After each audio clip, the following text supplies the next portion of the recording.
Experts say we'll soon see prices begin to rise on some international products. The Trump administration is enforcing a 25% tariff on imports from Canada, Mexico, and a 10% increase on imports from China. News Channel 20's Emily Jordan's breaking down how you might see prices change locally. Emily?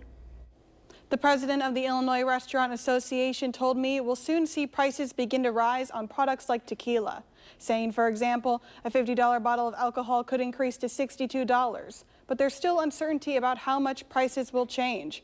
Restaurants say prices have already been rising due to inflation, and tariffs can add another weight on that overseas scale.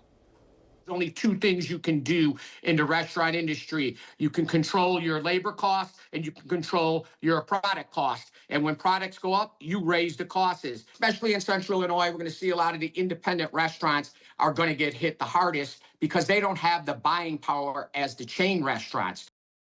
Toya says not all products are available year-round in the U.S. He says it can be harder for small restaurants to acquire those products at an affordable rate. Later legislation says products that meet the United States-Mexico-Canada agreement could be exempt, but Toya says agriculture products are not included in that agreement. I'm Emily Jordan. Back to you. Thanks, Emily. Toya says although tariffs serve a purpose, he says restaurants are already struggling to keep up with prices. Customers are already worried that wine prices will increase in the next few weeks. That's because the Trump administration has threatened a 200% tariff on European wines. Yeah, and some tariffs are already in effect over Canadian, Mexican, and Chinese imports. News Channel 20's Emily Jordan spoke with local wine experts on how tariffs could hurt more than just your wallet. Emily?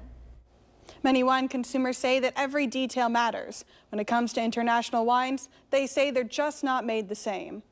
President and CEO Sam Toya with the Illinois Restaurant Association says some international products just can't be replaced by U.S. goods. So many wine and spirit categories, such as tequila and bourbon, are distinctive products that can only be produced in certain geographical regions around the world. The corkscrew off of Wabash Avenue carries an array of international wines, from France to South Africa.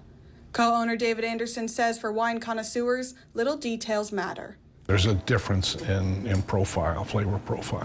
It's important to them, you know, and that's why a lot of, let's say like a French Burgundy, a lot of people will pay more for that versus a U.S. Pinot Noir. Anderson says tariffs might not just lead to higher prices, but a decrease in supply. My opinion would be that the importers and then the distributors that get their wines from the importers will just not bring it in, because it's just too cost prohibitive. Making it harder to find wines from places like France, Italy, and the Netherlands. The 200% tariff could more than double the price of EU imported wine. Anderson says it might not be worth it to carry those wines. We don't want to buy wine that's just going to sit here and not sell, because if it gets too expensive, that $15 bottle wine turns into $45. The value for the people is just not going to be good. Anderson says he's already seen some customers moving to proactively buy wines that could rise in price. I'm Emily Jordan. Thank you for watching. Make sure you subscribe to our YouTube channel and watch more videos from News Channel 20.